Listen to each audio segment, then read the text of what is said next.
നമസ്കാരം.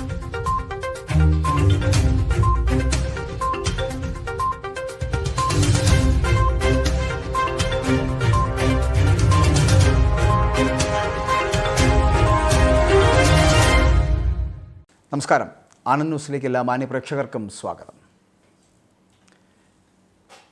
CPM എന്ന് പറയപ്പെടുന്ന പാർട്ടിയുടെ സമുന്നതനായ ഒരു നേതാവ് MM ലോറൻസ്, അദ്ദേഹത്തിൻ്റെ ശവസംസ്കാരം ഇത്രത്തോളം കോളിളക്കം സൃഷ്ടിക്കുമെന്ന് ആരും കരുതിയിരുന്നില്ല.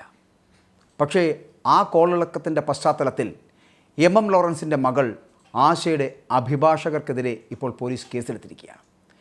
കളമശ്ശേരി മെഡിക്കൽ കോളേജ് പ്രിൻസിപ്പലിൻ്റെ പരാതിയിലാണ് കളമശ്ശേരി പോലീസ് ഇപ്പോൾ കേസെടുത്തിരിക്കുന്നത്. കൃത്യനിർവഹണം തടസ്സപ്പെടുത്തി, അതിക്രമിച്ചു കയറി തുടങ്ങിയ കുറ്റങ്ങൾ ചുമത്തിയാണ് കേസെടുത്തിരിക്കുന്നത്. അഭിഭാഷകരായിട്ടുള്ള ലക്ഷ്മിപ്രിയ, കൃഷ്ണരാജ് എന്നിവർക്കെതിരെയാണ് ഈ കേസ്. MM ലോറൻസിൻ്റെ മൃതദേഹം മെഡിക്കൽ കോളേജിന് വിട്ടുകൊടുക്കുന്നത് സംബന്ധിച്ച അഡ്വൈസറി കമ്മിറ്റി യോഗം ചേരുന്നതിനിടെ യോഗത്തിലേക്ക് അതിക്രമിച്ചു കയറിയതിനാണ് ഇത്തരത്തിലൊരു കേസ് ഇപ്പോൾ എടുത്തിരിക്കുന്നത്. അതിനിടെ MM ലോറൻസിൻ്റെ മൃതദേഹം വൈദ്യപഠനത്തിന് നൽകുവാനുള്ള അഡ്വൈസറി കമ്മിറ്റി തീരുമാനത്തിനെതിരെ നിയമ നടപടിക്കൊരുങ്ങുകയാണ് മകൾ ആശ. ആശ വീണ്ടും ഹൈക്കോടതിയെ സമീപിച്ചേക്കും. സ്വാധീനത്തിന് വഴങ്ങിയാണ് അഡ്വൈസറി കമ്മിറ്റി തീരുമാനമെടുത്തത് എന്നാണ് ആശയുടെ ഇപ്പോഴത്തെ ആരോപണം പോലും. ലോറൻസിൻ്റെ മകൻ സജീവനാണ് മൃതദേഹം വൈദ്യ പഠനത്തിന് വിട്ടുനൽകണമെന്ന് ആവശ്യപ്പെട്ടതും. ചികിത്സയിലിരിക്കെ മരണപ്പെട്ടാൽ മൃതദേഹം മെഡിക്കൽ കോളേജിന് കൈമാറണമെന്ന് MM ലോറൻസ് വ്യക്തമാക്കിയിരുന്നതായി രണ്ട് ബന്ധുക്കളും കമ്മിറ്റിക്ക് മുന്നിൽ ഹാജരായി മൊഴി നൽകിയിരുന്നു. ഈ സാഹചര്യത്തിലാണ് കേരള അനാട്ടമി ആക്ട് പ്രകാരം മൃതദേഹം വൈദ്യ പഠനത്തിന് വിട്ടുനൽകാൻ അഡ്വൈസറി കമ്മിറ്റി തീരുമാനിക്കുന്നത്. MM ലോറൻസിൻ്റെ മക്കളുടെ വാദങ്ങൾ വിസ്തരിച്ച് കേട്ട് വൈദ്യ പഠനത്തിന് വിട്ടുകൊടുക്കണമെന്നായിരുന്നു അച്ഛൻ്റെ ആഗ്രഹമെന്ന് മകൻ സജീവൻ ആവർത്തിച്ചുകൊണ്ടേയിരുന്നു. അത് അംഗീകരിച്ച് 2 സാക്ഷിമൊഴികളും അതിനോടൊപ്പമുണ്ട്.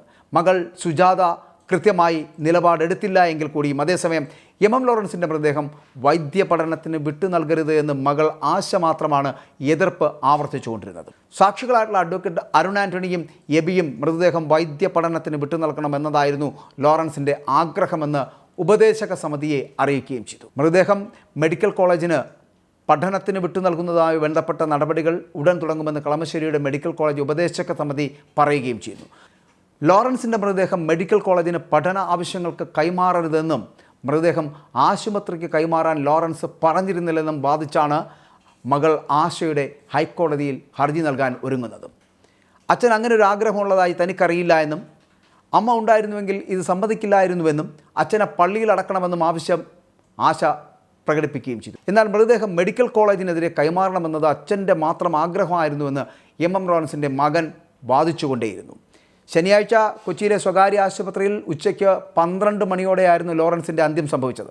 2015 CPM ആലപ്പുഴ സംസ്ഥാന സമ്മേളനത്തോടെ പാർട്ടിയുടെ ഔദ്യോഗിക സമിതികളിൽ നിന്നൊക്കെ ഒഴിവായി വിശ്രമ ജീവിതത്തിലായിരുന്ന MM ലോറൻസ് ന്യൂമോണിയ ബാധയെ തുടർന്ന് കുറച്ചു നാളുകളായി കൊച്ചിയിലെ സ്വകാര്യ ആശുപത്രിയിൽ ചികിത്സയിലുമായിരുന്നു.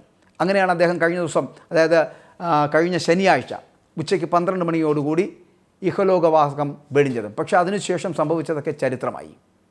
ഇത്രയേറെ കോളിളക്കം സൃഷ്ടിക്കേണ്ട തരത്തിലേക്ക് മക്കൾ തമ്മിലുള്ള ഈ അടി ഒരു വല്ലാത്ത പ്രതിസന്ധി പാർട്ടിയിലും ഉണ്ടാക്കി എന്നുള്ളത്. പാർട്ടി പക്ഷേ അതിന് തുണയായി നിന്നത് സജീവൻ്റെ സഹോദരി സുജാതയുടെയും അഭിപ്രായത്തോടായിരുന്നു. 3 പേരുണ്ടെങ്കിൽ അതിൽ 2 പേരുടെ അഭിപ്രായം മാനിച്ചുകൊണ്ട് അനാട്ടമി നിയമപ്രകാരം ഈ പറയുന്ന മൃതദേഹം മെഡിക്കൽ കോളേജിന് വിട്ടുകൊടുക്കാം എന്നൊരു നിയമം കൂടി ഉണ്ട് എന്ന് പറഞ്ഞുകൊണ്ടായിരുന്നു ആ വാദങ്ങൾ. ആ വാദം ശരിവെച്ചുകൊണ്ടായിരുന്നു MM ലോറൻസിൻ്റെ മൃതദേഹം ഇപ്പോൾ മെഡിക്കൽ കോളേജിന് പഠനാവശ്യങ്ങൾക്കായി നൽകിയിരിക്കുന്നത്. എന്തായാലും കോളിളക്കം ഇനിയും ഉണ്ടാകുമോ എന്ന് കാത്തിരുന്ന് കാണേണ്ടി വരും. കാരണം ആശ മൃതദേഹം പള്ളിയിൽ ആചാരപ്രകാരം സംസ്കരിക്കേണ്ടതാണ് എന്നുള്ള അവരുടെ വിശ്വാസ പ്രമാണങ്ങൾ തെറ്റിക്കാതെ മുന്നോട്ട് കൊണ്ടുപോകണമെന്ന് ആവശ്യപ്പെട്ടുകൊണ്ട് ഹർജിയുമായി ഹൈക്കോടതിയിലേക്ക് ചെല്ലുമ്പോൾ ഇനി എന്താണ് ഹൈക്കോടതിയുടെ വിധി വരുന്നതെന്ന് കാത്തിരുന്ന് കാണാം.